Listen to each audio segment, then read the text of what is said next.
mention, back in 2015 in November, Don Beam some way got acquainted with Don and Becky Spann. Don called me and told me, hey, guess what? We might get to set up our trains in the old Hurley store. I couldn't believe it. It has come true. I also like to mention, many people have dropped by books and magazines for donations. They've heard about the trains, they've heard about the store. People around here has really been great. I like to see these guys in all of their knowledge, their skills, their imagination, and this is what it is that I think makes this train thing go.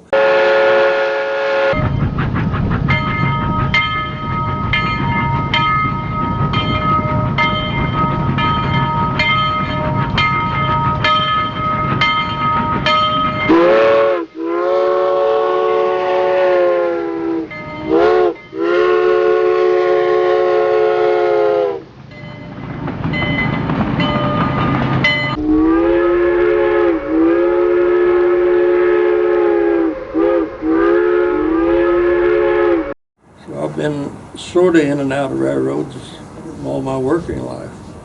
They had trains pulling the ore up out of the pit, and then they had trains that made trips down here every 24 hours a day. Those trains were rolling. Steamers, back in the steam Yeah, days. oh yeah. And they had the car dumper up there that was fascinating to me, because they'd roll a car in there and unhook it, turn it upside down and dump it, and then kick it out the backside.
We've had people from all over the country, even one from Australia. We've got a notebook that we keep all the names in that people want to sign in.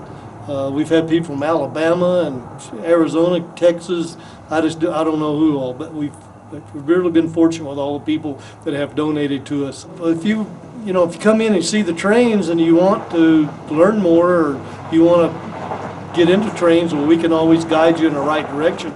I wanted to explain to people the different sizes of trains, the smallest being the Z scale, which runs on track 1/4 inch apart, and then we have one that's a little larger called N scale, and then of course we go to HO and S, and then to the Lionel larger, and then the G scale in the back is one of the larger trains that people build a layout in their backyard. Well, we've set up a display here of quite a few different sizes of trains. One of the special ones was a raffle that was held at the local grocery store, and the gentleman that won it came to my store and was really upset because he said it didn't buy any groceries. So we unboxed it and set it up and talked about it, and I told him I would give him $200 for it. And he was really enthused when he left because he had money to buy groceries. And then up here on the row here are some of the older trains. that came out. Lionel came out with what they call the standard gauge. And then in front of it is called O gauge. And then we move over to some of the older trains. We have some more of what we call G-scale trains. This train in the foreground was put out by Mark's Trains, which was put out the tin plate type trains. The New York Central locomotive is a relatively new train that's very electronic in its operation. O27 and some of the S-scale trains. The Lionel train is based on 1/4 inch to the foot. The American Flyer or S-scale train is based on 3/16 of an inch to the foot. Tried to display most of the ones that are readily available to us.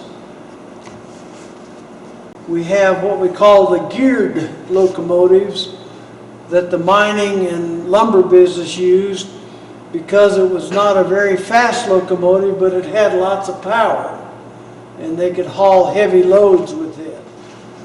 And in the foreground here is one of the older American Flyer trains that was made in the 50s. I have the Burlington Zephyr up here, which was the train that broke the speed record going from Chicago to Denver, averaging 138 miles per hour.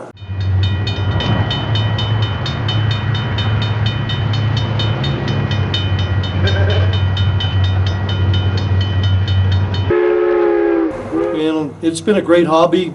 I've always encouraged the dads to do something with their kids. It's just a lifetime hobby. If you get them started, it just doesn't end.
Make that noise again. I liked it.